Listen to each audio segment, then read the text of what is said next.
নমস্কাৰ, মই পৰশ নতুন এটি ভিডিঅ'লৈ স্বাগতম জনাইছোঁ।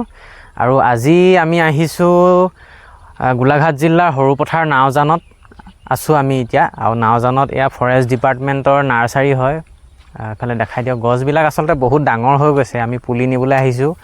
আৰু আপোনালোকলৈও মই এটা অনুৰোধ জনাইছোঁ, যাতে কোনোবাই যদি গছ লগাম বুলি ভাবিছে, খালি পুলিবোৰ ডাঙৰ হৈ গৈছে, গাড়ী এখন লৈ আহিব লাগিব।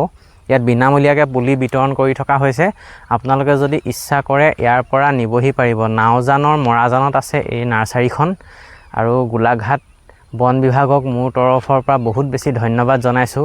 তেখেতলোকৰ এইবাৰ যিমান সঁহাৰি আগবঢ়াইছে, আচলতে যথেষ্ট সুখী অনুভৱ কৰিছোঁ। আমি বাইক লৈ আহিছিলোঁ, পাছলৈ আহিম গাড়ী লৈ সৰহকৈ পুলি নিবলৈ।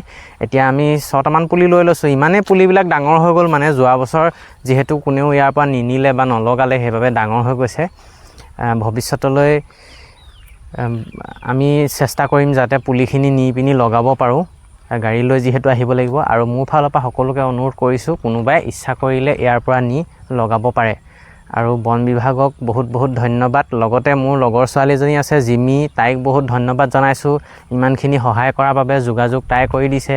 লগতে কৌশিক দালৈও মোৰ তৰফৰ পৰা বহুত বেছি ধন্যবাদ থাকিল। তেওঁ মোক বহুতখিনি মানে গাইড কৰি আছে যে গছপুলি কেনেকৈ আমি যোগাযোগ কৰিব লাগিব, বহুতখিনি সহায় কৰিছে। গতিকে গোলাঘাটত যিসকল বনকৰ্মী আছে সকলোলৈকে মোৰ তৰফৰ পৰা বহুত বেছি ধন্যবাদ জনালোঁ। আৰু আজি আহিছোঁ মই, আমাৰ কেমেৰাৰ পাছফালে আছে সঞ্জয় দাৰ লগত আহিছোঁ। আৰু পাছৰ ভিডিঅ'ত আপোনালোকক মই দেখাম যাতে গছপুলিখিনি ক'ত ক'ত লগাওঁ। আৰু আশা কৰোঁ আপোনালোকেও ইয়াৰ পৰা গছপুলি নিব, নিজৰ ঘৰৰ ওচৰত দুটাকৈ হ'লেও লগাব। আৰু যিসকল কণ ল'ৰা ছোৱালীৰ মাক দেউতাকসকলে ভিডিঅ'টো চাই আছে, তেওঁলোকে যাতে নিজৰ কণ মাইনা মাইনীহঁতক দেখুৱাই তেওঁলোক যাতে গছপুলি ৰোপণ কৰিবলৈ উৎসাহিত হয়। মোৰ সেইটোৱে উদ্দেশ্য আচলতে ভিডিঅ' প্ৰস্তুত কৰাৰ। গতিকে আজিলৈ ভিডিঅ'টি ইমানতে সামৰণি মাৰিছোঁ। ধন্যবাদ।